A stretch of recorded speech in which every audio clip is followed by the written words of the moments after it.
That's right. Hello, Namaskar. Welcome back to my channel. This is Tilak Datta. This is the start of a 4 to 5 part series in response to the basic questions, not the specific ones, which have come in response to my book, A Tryst with Mahakal, The Ghost Who Never Died. In the opening to my book, Mahakal's existence as the old man who saved Leela Biswas from attackers who wanted to kill her in a forest. This charge cannot be proved in court. And yet, Mahakal was a real person. He was visible to Leela. He was also visible to, obviously, the people who attacked her. His excreta, his shit, was found and could even be tested if need be, which means he had been in body. But he could not be tracked by satellite. How and why? We don't know. Was he in so called astral form when he was tracked by satellite? He was in Shuk's Sharir or his subtle body? We don't know. What happens at the end is relating to this case is Leela or the prosecution loses the case. The accused are let free because the state's argument that the accused would have killed Leela if an old man called Mahakal had not saved her is rejected as unfounded because the Mahakal story is seen as a figment of Leela's imagination. Now, this is shown by me as a classic case where two realms of reality meet or overlap, where there is some sort of a bleed through, so to say, from the supernatural or supramental realm into our own temporal realm of the five senses. So, I am proposing a simple framework in which to understand Mahakal or Bhagwanji's words, thoughts, and actions. Let's say I claim I met Subhash Bose, 5 years ago in Germany in a forest. Sensation. Can I prove this in court? No. Similarly, let's take another case. Swami Vivekananda being touched by Ramakrishna Paramahansa with his foot, and he goes into a spin, his whole reality is changed, and that sparks off a series of events which the repercussions we still see around us. Can this phenomenon, if challenged, be proved, so to say, in a court of law? Also, no. So, how does one separate the rare, genuine experiences, of some kind of a grace, of people who are blessed with grace, of a spiritual experience, from the many fraudulent claims about supernatural experiences which we see around us all the time nowadays? In this context, I will consider the numerous questions sent to me whether Bhagwanji is still alive and will come back to solve all our problems, or that he never died, and so on. These issues have little to do with the central thrust of my book, but I'll address them. Please consider, therefore, these talks as a diversion, if only in the larger interest. I will not take any individual questions for these sections till the whole lot is over. Kindly bear with me. Two linked issues stand out: death and reincarnation. Can ascetics with siddhis or powers use such powers to live on for hundreds of years if they so wish without any side effects? The answer is no. Why so? The way I look at it, there are innumerable layers of reality which impact our lives at all times, human life, which we, the common people, cannot perceive. Our sense directed laws of reality don't work in that realm. There is some kind of a protocol, do's and don'ts, which work in that realm with their own laws. Our sense directed laws of reality don't work there, but spiritual masters who are able to access or experience these realms, they hint at strict laws which make them impossible to discuss these. There's, in other words, basically the human mankind is denied access to these secrets till we toil and make ourselves capable, so to say, of receiving the entry, the password. Mahakal speaks of being bound by such laws or having the mandate to do something. This kind of a statement he's made several times, and which is very deterministic. Yeah, it's almost like preordained in some ways. He says it's on the cards that I will do something, or in Bengali he will say Ma jodi bolen jebhabe chalaben. The way mother will tell me or the way she will guide me, I will move that way.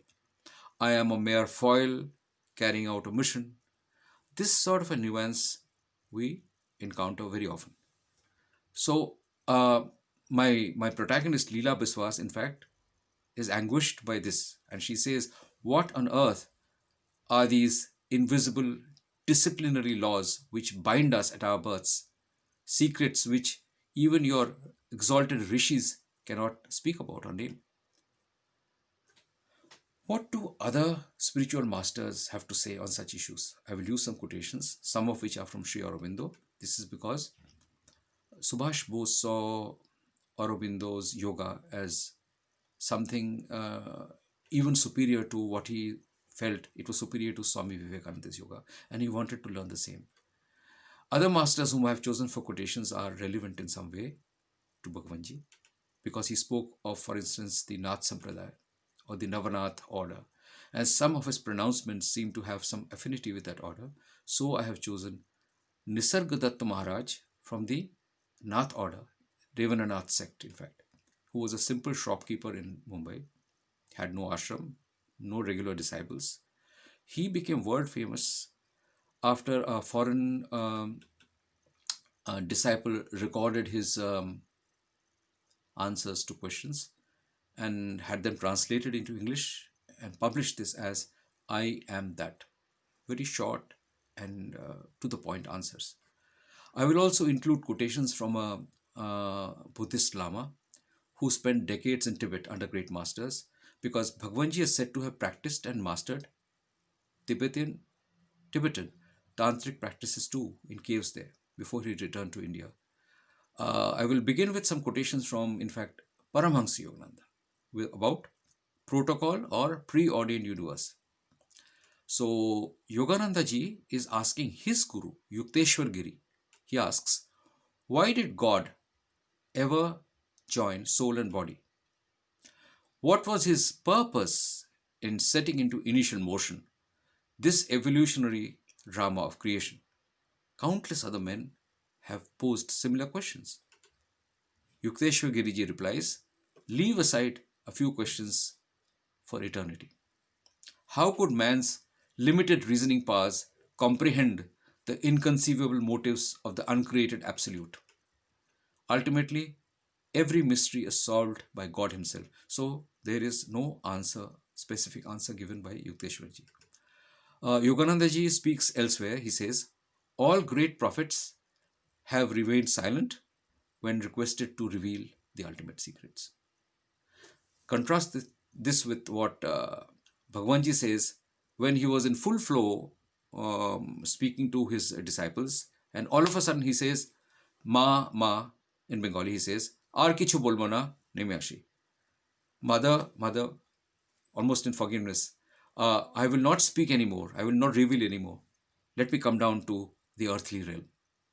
It's on record.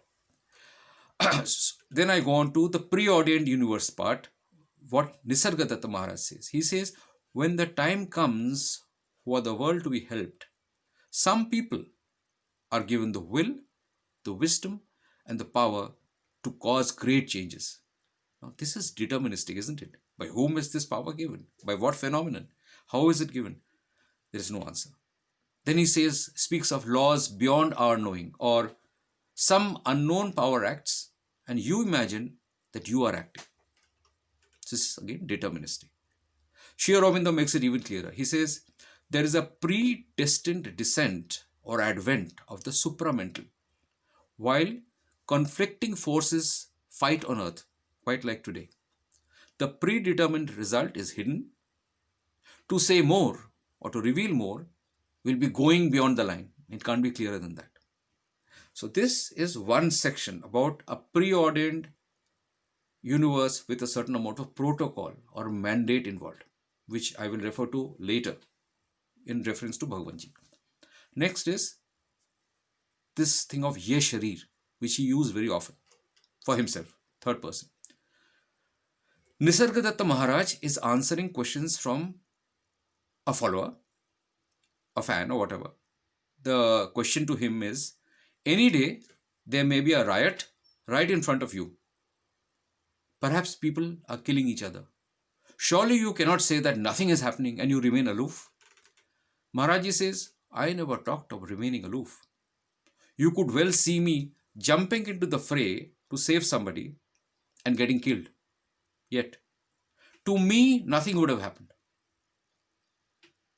I'll repeat that to explain the difference. He says, you could see me jumping into this rioting to save somebody and I get killed. Yet, to me, nothing would have happened. In other words, the body and mind phenomenon, what we call as our existence, is separate from a self to which they have an access, which is what they identify with. They don't identify with body or this. You will find this very, very synonymous with what Bhagavanji says, believes and practices. So to continue with this conversation, Nisargadatta Maharaj is asked again, you too will die. So he answers, I am dead already. Physical death will make no difference to my case. Once again, I remind you of Bhagavanji's talks that I am dead. He says this so often. Nisargadatta Maharaj is asked, there is not enough time to sit and wait for things to happen. One must do something. Maharaji answers, by all means, do. But what you can do is unlimited. The self alone, but what you can do is limited. The self alone is unlimited. So once again, you can do is limited. Mind, body, self alone, the access, the separation, this is unlimited. So the disciple is exasperated and he says, look, my death is nearing. Maharaji answers, your body is short of time, not you. Time and space are in the mind only. You are not bound. I hope the distinction is understood, because this is what seems to operate in Bhagavanji's universe. Now I come to the subject of Tantra, Tibetan Tantra, death, rebirth, reincarnation, all things which come up again and again. Sri Aurobindo himself was a self-admitted tantric, as mentioned to his disciple Dilip Kumar Rai. He says, yogic miracles or yogic vibhutis powers come from yoga, though many fakes exist. And there are occult forces which only act through supersensory channels. On the other hand, he warns, once science admits to examining spiritual experience, blind fanaticism, occult and pseudo-spiritual mistakes will always happen. So in this, I definitely think that Sri Aurobindo was very prophetic, because that is what you can see all around us today. From here I go to Nisargadatta Maharaj's quotes on Tantra. He says, by Tantra one can take over another person's mind. He talks about a special yogic training to enable such powers, but he considers them unnecessary for his own sadhana. In fact, he says the people who flaunt such powers are still in bondage. The ambitions of the so-called yogis are preposterous, lusting for everlasting personal bliss. Yogis and saints do acquire many miraculous powers, but this doesn't make them perfect. From here now, I quote the Tibetan master Lama Govinda. He says, in the original Buddhist meditation, I'll have to read this, the attainment of such tantric powers is a mere byproduct and is looked upon as a danger rather than a stimulus on the higher path. This meditation aims at liberation and denounces the exhibition of such occult forces. It is rarely, if ever, demonstrated for the outer world. There are examples of famous lamas who took up such practices to attain powers, but the desire itself dropped away on its own when they experienced these powers. And then he says, the Tibetans use dreams, meditation, tantra, oracles, natural and supernatural psychic portents. All these are matters of practical experience to them, which have nothing to do with beliefs. All these practical methods have been tried out for millenniums and their results have been found to be sufficiently satisfactory to guide people in their daily life. So he says, the attempt of modern psychologists who try to prove extrasensory perception by scientific methods appears laughable even to ordinary Tibetans. The circumstances under which these sort of modern experiments are carried out are in themselves the greatest hindrance to their success. In their attempt at objectivity, they exclude, these experiments exclude the emotional and spiritual directive elements of the human mind, without which no state of real absorption or concentration can be created. Their very attitude bars the doors of psychic perception. Then he speaks of the Tulku tradition. What is the Tulku tradition? There is a well known spiritual practice in Tibet which is done by those who are initiated into the Bardo teachings. This has the purpose of penetrating into the very center of our being, where consciousness retreats when you actually die, and that very specific moment when you die, thus anticipating the experience of the transition from one life to another. The Tibetan master has full awareness of that innermost core, which is already present and in which the germs of future possibilities are contained. So, he recognizes them by this sadhana in their true nature and obtains mastery over their hidden forces. He can direct them in such a way that in the moment of death, when he is freed from his bodily bonds, he will maintain the given direction and ensure the conscious continuity of this impulse by projecting it into a new vessel of life. That means a new birth. And as an example, I can quote a very famous Tibetan Lama, Domo Geshe Rinpoche. He was a legend. He made it known to his close disciples that he would die soon. He would leave his body, which had become a burden to him. So I quote him. He says, I don't forsake you, nor do I forsake my work for the Dharma. Instead of dragging on in an old body, I shall come back in a new one. I promise to return to you. This sounds very much like what Bhagwanji said to his followers in Oi Mahamanavashe, right? So Bhagwanji even mentioned that he was a witness to the process of entering into another person's body, which is of course a different kind of siddhi. So this is a framework in which to see Mahakal's riddles. One of the reasons why death, this whole idea of death, can have a completely different meaning or dimension for such master or siddhas. You can't just talk about, oh, did he die in 1985? So what the damned hell is death? The man is dead. You have to understand this distinction very well. And we are quarreling over nothing. This is what I feel. In closing, I also found some resonance between what Bhagwanji said and what Nisargadatta Maharaj said about cruelty or suffering, etc. Bhagwanji says, who says God is kind? God has no mercy, no compassion, no affection, only unlimited cruelty. Maharaj says, cruelty is everywhere. Life feeds on life. All happiness actually comes from awareness. Awareness that mental life is one continuous stream of suffering. Elsewhere, Maharajji says, the world is full of suffering. To be born is a calamity. Now, this is exactly what my protagonist, Leela Biswas, protests against and fights to understand, despite respecting her brother Bharat Biswas, who in fact is a follower of Bhagwanji. You'll have to read the book to understand this clash between faith, trust, and obsession. On that note, I'm afraid I have to end today's session. We'll continue on this topic. This session is a elaborate version of a small capsule which I have put out on another channel, and these details you will find only on my channel. Thank you very much. Till next time, take care. Namaskar. Bye bye.